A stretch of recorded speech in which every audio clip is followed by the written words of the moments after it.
Hello বন্ধুরা, কেমন আছেন আপনারা সবাই? আশা করছি সবাই খুব ভালো আছেন। তো আজকে রাত্রেবেলায় কিছু বানাবো আমি স্পেশাল জিনিস। বাবু অনেকদিন থেকে খাবে খাবে করছে, তো চলুন বানাতে যাই। এবার রান্নাঘরে যাই। আর গরম বৃষ্টি পড়লে কি হয়েছে বন্ধুরা, এত গরম এখানে যে কিছু বলার নেই। এবার বানাতে যাব, কিন্তু চলুন রান্নাঘরের দিকে রান্না বসিয়ে দিই, নাহলে অনেকটাই কিন্তু রাত হয়ে যাবে। তো এইদিকে দেখুন মশলাটা কষছি আমি, আর এদিকে কিন্তু চাল ভাজছি। তো বুঝতেই পারছেন কি হচ্ছে। এখানে আমি পোলাও বানাচ্ছি আর সাথে বানাচ্ছি পনির বাটার মশলা। তো এইদিকে দেখুন মশলাটা কষা হচ্ছে, আর পনির বাটার মশলায় কিন্তু মশলাটা কষাটাই মেন। আর এখানে দেখুন পনিরগুলোকে কেটে নিয়েছি কিউব করে। আর পনিরটা কিন্তু আমি ঘরেই বানাই, দুধ এনে ঘরেই বানানো হয়, বাইরের পনির কিনে খাই না। একদম আজীবী টাইপের থাকে, হোয়াইট থাকে, শক্ত থাকে। আর ঘরে বানালে একটা ইয়েলোইশ, দেখলেনি তো, ইয়েলোইশ একটা ভাবও থাকে আর বেশ সফটও থাকে।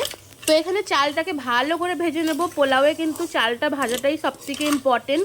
তো ঘি আর সাদা তেল মিলিয়ে আমি চালটাকে ভেজে নিচ্ছি। দেখুন এখানে এটা গোবিন্দভোগ চাল নিয়েছি। তারপরে করতে করতে দেখুন রান্না হয়ে গেল। আমি শর্টকাটে দেখাচ্ছি। এখানে পোলাওটা হয়ে গেছে, মাপের জল দিয়ে নুন মিষ্টি দিয়ে আর গাজর ভেজে রেখেছিলাম ওটা মিলিয়েছি। তো চলুন রান্না যখন হয়ে গেছে আগে বাবুকে দিয়ে দিই, কারণ ও খেলেই কিন্তু আমাদের শান্তি লাগে আর ও খেতে অনেক ভালোবাসে। তো এখানে ওর জন্য বেড়ে নিচ্ছি কিন্তু খাবারটার। পোলাওটা দেখতেই পারছেন কতটা ঝরঝরে হয়েছে।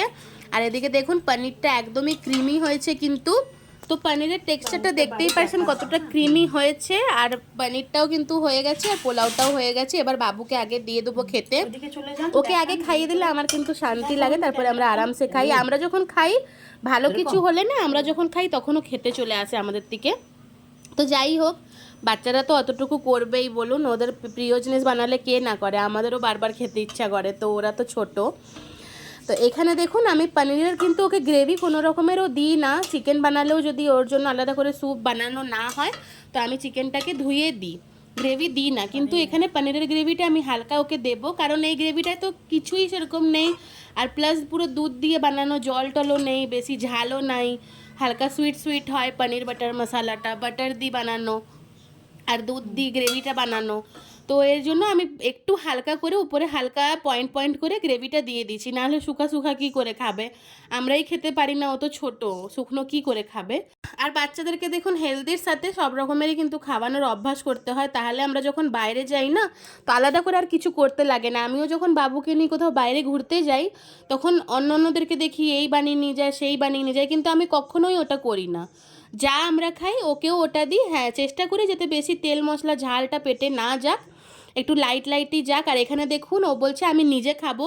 তো অনেক ছোটোর থেকেই কিন্তু ও নিজে খেতে জানে। অনেক ছোটোবেলার ভিডিও আপনারা আমি শেয়ার করেছি, আছে প্রায় 1 থেকে 1.5 বছর আগের থেকেই কিন্তু ও নিজে নিজে খায়। মানে ওর এখন বয়স 4 ইয়ার। তো 3 বছরের আগের থেকে ধরুন নিজে নিজে একদম খেতে পারে। খালি দুধ রুটিটা আমি খাইয়ে দিই, বাকি খাবারও খাইয়ে দিই, কিন্তু এই শখের খাবারগুলো নিজেই খেতে যায়। যেরকম চাউমিন হয়ে গেল, ম্যাগি হয়ে গেল, রাইস হয়ে গেল, এগুলোতে হাত লাগানোর তো ব্যাপার নেই, যার জন্য চামচ দিয়ে কিন্তু সুন্দর মতন খেয়ে নেয়, আর একদম লক্ষ্মী ছেলের মতন খেয়ে নেয়। তো আমি এখানে দেখুন দারচিনিটাকে আলাদা করে দিলাম, আর এলাচ টেলাচগুলো দেখে নিচ্ছি আছে কি না।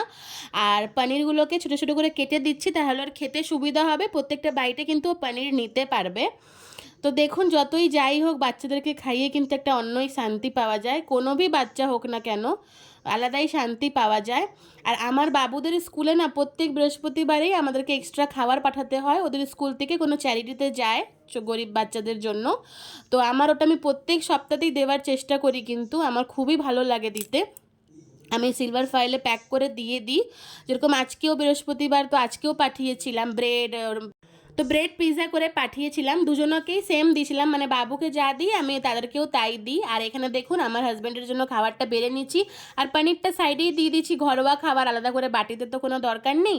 তো এই দেখুন পনিরের টেক্সচারটা খালি দেখুন কেমন লাগছে, অবশ্যই কিন্তু কমেন্ট করে জানাবেন। আর কারা কারা পোলাও পনির খেতে ভালোবাসেন আর পনিরের কী প্রিপারেশন ভালোবাসেন অবশ্যই কিন্তু জানাবেন। আর ভিডিওটা ভালো লাগলে কিন্তু চ্যানেলটাকে লাইক করবেন আর সাবস্ক্রাইব করে দেবেন। তো এবারে আমরা খেয়ে নেবো। আমার বাবু তো বলছে খুবই টেস্টি হয়েছে, এবার আমরাও খেয়ে দেখবো। তো চলুন এখনের জন্য এতটাই, আবার দেখা হবে পরের কোনো ভিডিওতে। তো ততক্ষণের জন্য বাই বন্ধুরা, আবার দেখা হবে পরের কোনো ভিডিওতে। Tata, good night.